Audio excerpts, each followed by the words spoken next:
Welcome everyone. Every time we feel like IRCC is going to do something today to make people's life better, they come up with something exactly the opposite. A word of caution, if you are applying under the Federal Skilled Worker Program for year 2022, I suggest you take a seat and have a glass of water because this video is going to make you really angry. Let's start. So the news is that in 2022, IRCC is pausing the intake of any federal skilled worker invitations under the Express Entry program.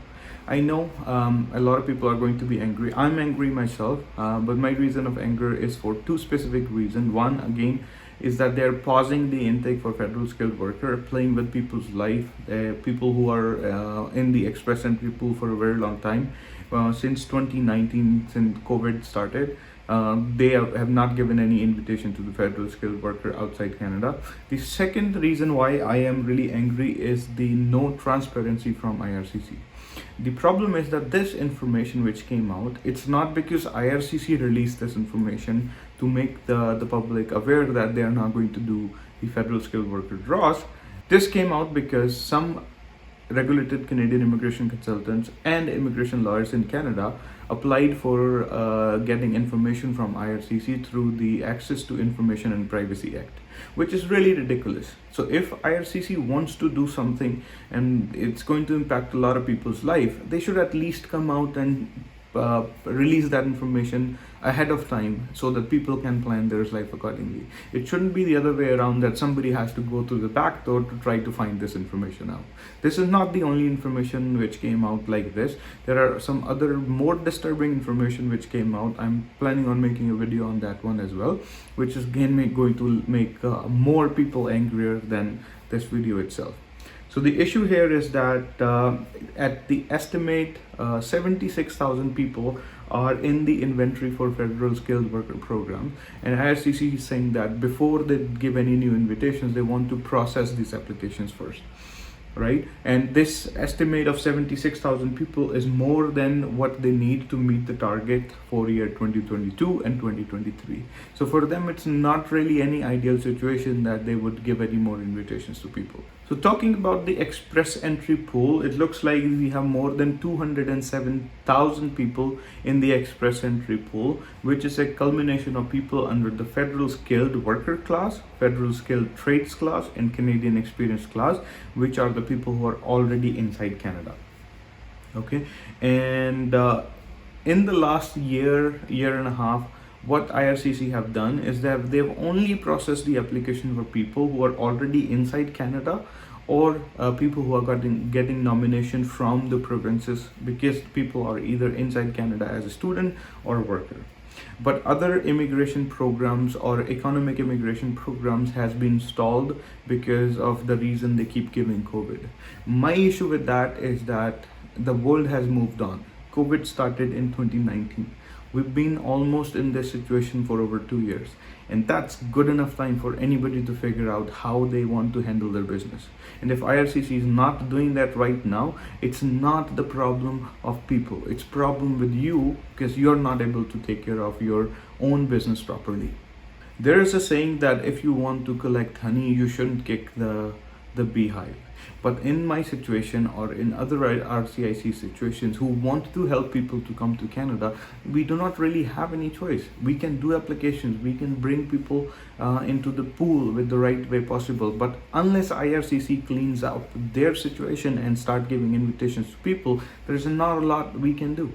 And this is actually hurting people, it's hurting businesses in Canada, it's hurting the regulated Canadian immigration consultants who really have good intentions at their heart, right? And in year 2021, because of the travel bans in place, high skilled worker applications has been stalled for overseas employees. But in 2021 itself, IRCC has managed to exceed their targets of bringing people to Canada by doing just only two things, which is giving permanent residencies to people who are inside Canada, either as students or as workers.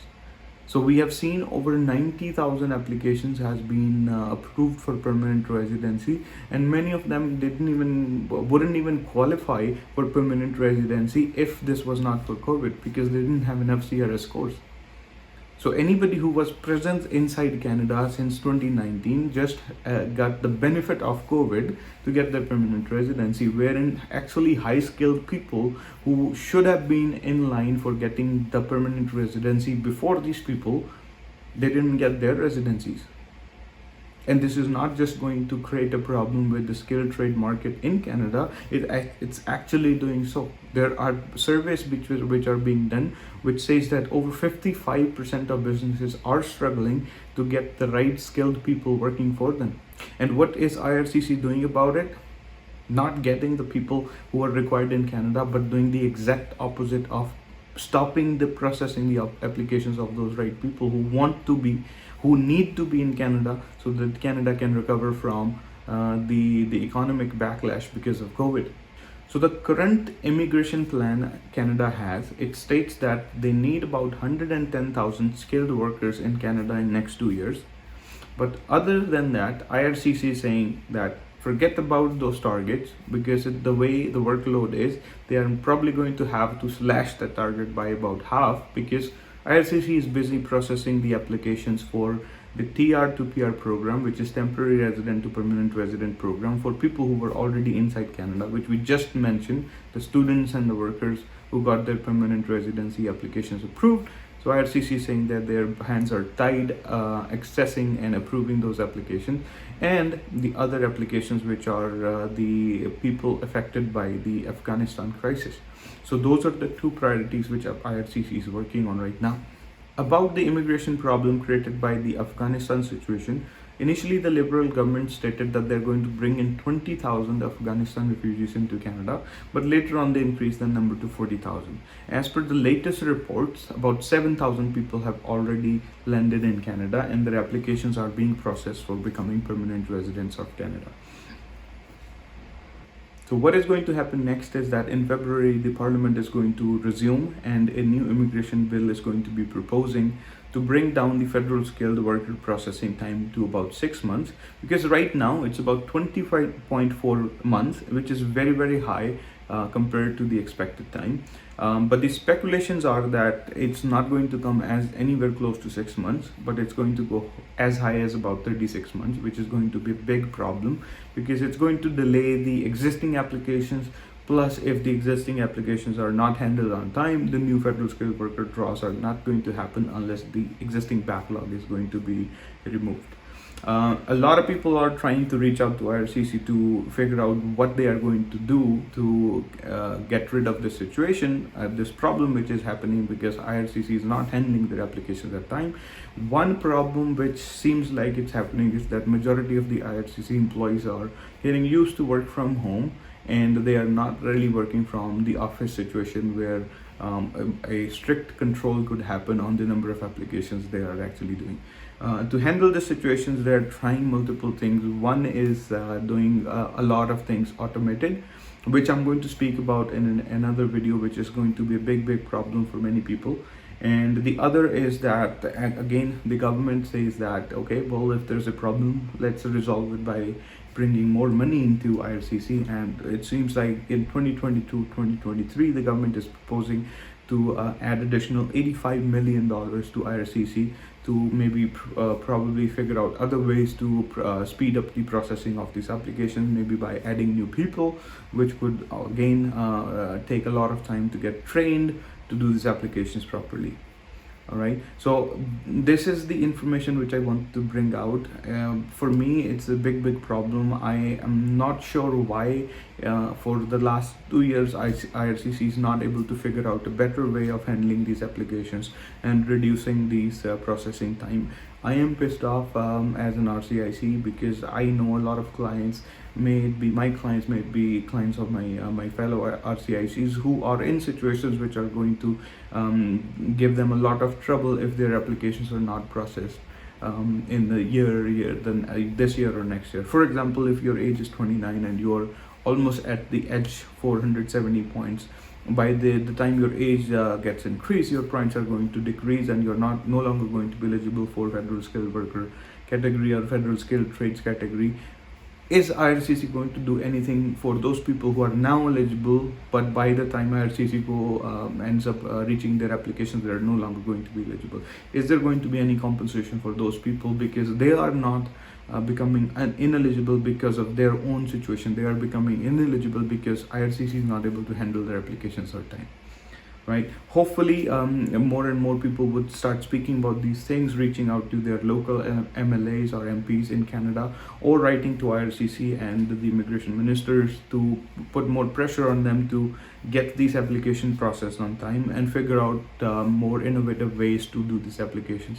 Maybe collaborate with the College of Immigration and Citizenship Canada and figure out ways to get IRCC, the regulated Canadian immigration consultants, to help them process these applications. That's just an idea. Maybe there are more smarter people than me who would bring more better ideas to tackle this situation and get more people to Canada who are eligible to come to Canada right now. Well, for people who want to apply to under federal skilled worker right now, I would suggest that try to speak to regulated Canadian immigration consultants and see that if you have alternate ways to apply and come to Canada right now. Because right now it looks like the majority of people who are coming to Canada in the year 2021 and 2022 are either students or people who are getting work permits from Canada. So figure out that if you are in a situation to avail any of those services and get to Canada, because once you are here, your class changes from federal skilled worker. If you work here for about a year, then you're going to be classified under Canadian experience class, and those are the only people who are getting permanent residency in the last 2 years. So think about it, and if you are in a situation, if you want our team to help you figure out other ways to come to Canada, you can reach out to us. The information to reach out is in the description section down below. We'll be more than happy to assess your file and see that if we can help you in some other way which you're not trying right now. Okay, so having said that, if you like the contents of the video, if you think this information is going to help you, save you time, and maybe plan for your future in a better, different way, hit the like button, subscribe to the channel, share this video with your friends and family, because this, I know it's an important information which is going to help a lot of people. So please share it, and thank you very much for watching, and stay safe, please.